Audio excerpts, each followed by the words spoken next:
Liberalise आपने पूछा तो मैं जवाब दे रहा हूं, नहीं तो मैं चुप था। आपने पूछा, आपने मेरा मुंह खुलवाया, मैं तो कुछ नहीं कह रहा था, आपने मेरा मुंह खुलवाया है, मैं तो बैठ गया था। बोल नहीं रहे थे। क्या कारण हो सकता है इस पर मैं विश्लेषण नहीं करना चाहता, कारण ध्यान है लोगों को। लेकिन ये आप समझिए कि 2005 के पहले 2005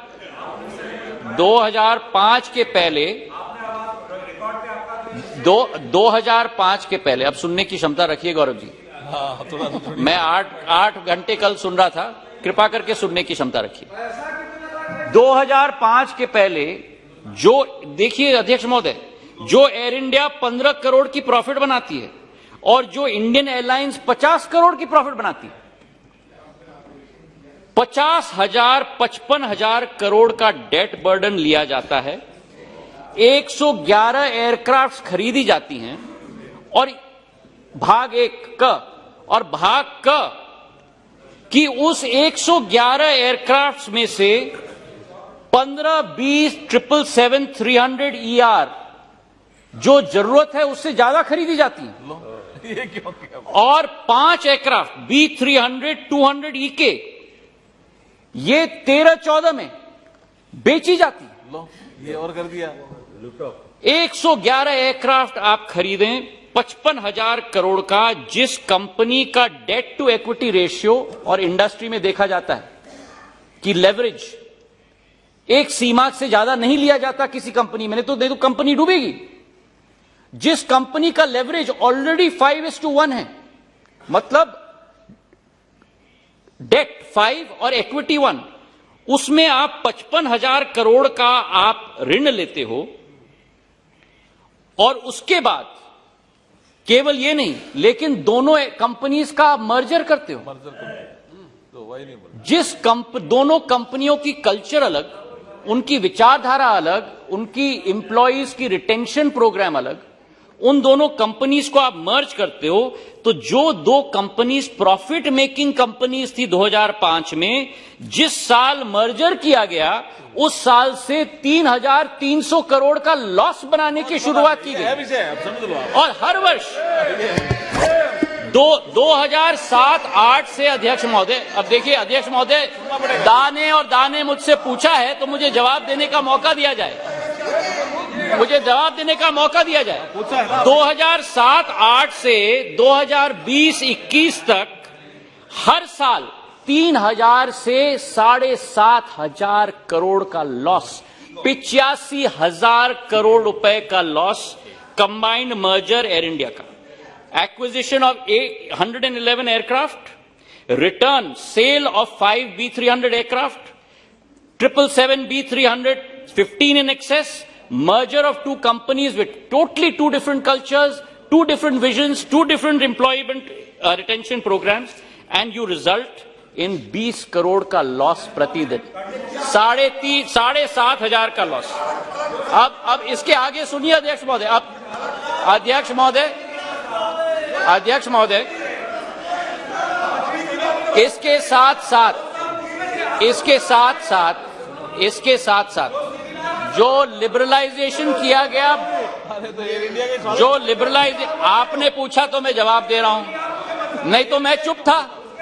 आपने पूछा, आपने मेरा मुंह खुलवाया, मैं तो कुछ नहीं कह रहा था, आपने मेरा मुंह खुलवाया है, मैं तो बैठ गया था। बोल नहीं रहे थे। इसके बाद अध्यक्ष महोदय, लिबरलाइजेशन ऑफ बायलैटरल्स, आप सुनिए, 2004-5 में जो लिबरलाइजेशन की गई बायलैटरल्स की, जो भारतीय कैरियर्स थे, जो बायलैटरल्स 51 मिलियन की बायलैटरल्स थी, उनको बढ़ाकर 51 मिलियन बायलैटरल्स, मतलब जितनी क्षमता सीट्स की दी जाती हैं विदेशी एयरलाइंस को यहां आने के लिए और हमारे एयरलाइंस को वहां जाने के लिए, उसको बढ़ाकर 180 मिलियन किया गया और खाड़ी देशों में 100 से 200% बढ़ाया गया, साउथ ईस्टर्न नेशंस को 200% बढ़ाया गया और यूरोपियन नेशंस को 400% बढ़ाया गया, जबकि भारतीय कैरियर्स के पास वो क्षमता नहीं थी।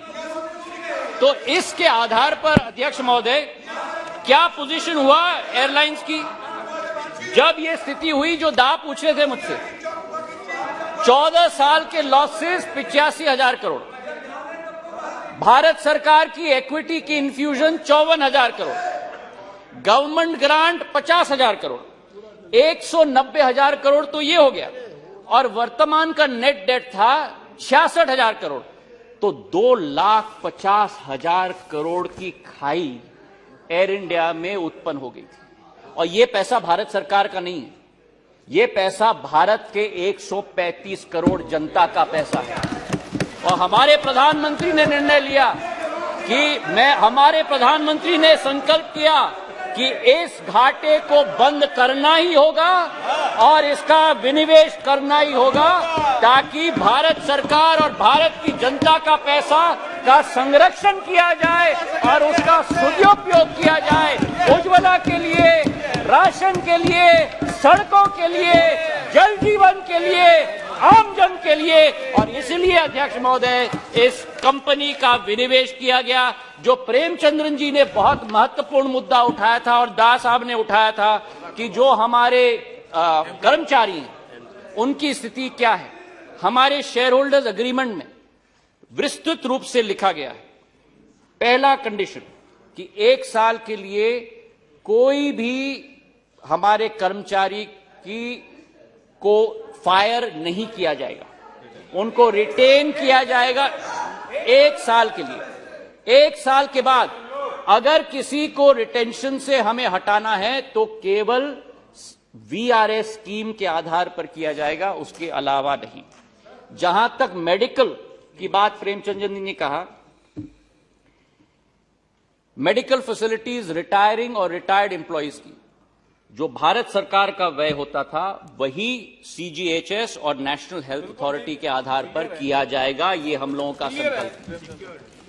और इसी के साथ हमारी विचारधारा है कि कर्मचारियों की सुरक्षा भी उत्पन्न हो, ताकि आने वाले समय में इस क्षेत्र को और इस एयरलाइन को भी दोबारा स्थापित किया जाए और भारत सरकार और भारत की जनता की पैसे और उनकी आमदनी की रक्षा की जाए।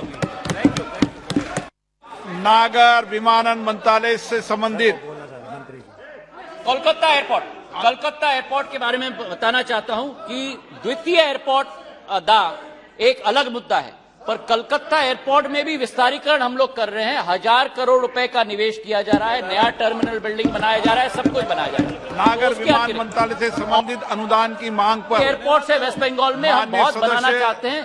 कृपा करके आप मुझे मदद कर लें, जहां हमको जमीन मिलेगी वहां हम लोग जरूर करेंगे, ये विश्वास मैं आपको दिलाता हूं।